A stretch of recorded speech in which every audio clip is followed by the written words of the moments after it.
Il-kultura tagħna unfortunately sejra lejn spazju fejn qed ikun hemm iktar dak li ngħidulu disposable culture fejn inti faċli għalik li jisu disposable meta tuża xi ħaġa u tarmija. Il-ghosting huwa fenomenu dejjem aktar komuni fis-soċjetà moderna, speċjalment fl-era diġitali fejn il-komunikazzjoni saret immedjata u faċli biex tinqata'. Dan jirreferi għal sitwazzjoni fejn persuna tem relazzjoni jew komunikazzjoni mingħajr ebda spjegazzjoni billi sempliċement tieqaf twieġeb jew tisparixxi kompletament. Jiena nemmen li l-ghosting jiġi minn skumdità li qed ikollna biex niddiskutu affarijiet diffiċli. Per eżempju, f'dating setting, ħriġna flimkien imma ma jinteressanix li nkompli nsir nafek. Taqbad u tisparixxi mill-ħajja ta' dik il-persuna. Waħda naħseb mill-iktar affarijiet terribli hija meta inti tibgħat messaġġ lil xi ħadd iħallik sin u ma jirrispondix. Li rridu niftakruha li min jigghostja il-problema hija tiegħu jew tagħha u mhux tiegħek. Minkejja li xi wħud jaraw bħala mod faċli biex jevitaw sitwazzjonijiet skomdi, il-psikologu enfasizzat l-importanza ta' komunikazzjoni ċara u rispett reċiproku.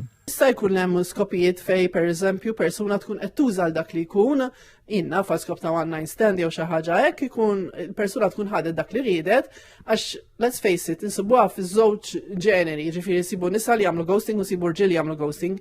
Ukoll qegħdin nsibu sitwazzjonijiet fejn hemm kif f'kuntest ta' familja qed ikun hemm dak li ngħidulhom breaks fir-relazzjonijiet. Jiena f'sitwazzjoni ta' omm u tifla jew missier u tfal. Again għax tħalli finish din ħaġa.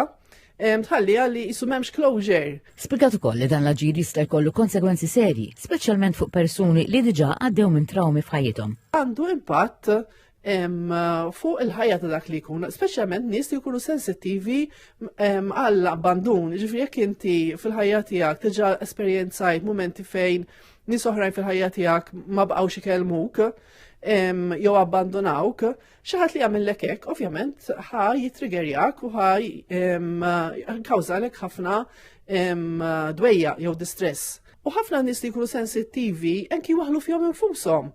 Għamilt xi ħaġa ħażina u joqogħdu jgħodnu x'għamilt ħażin x'għedt ħażin.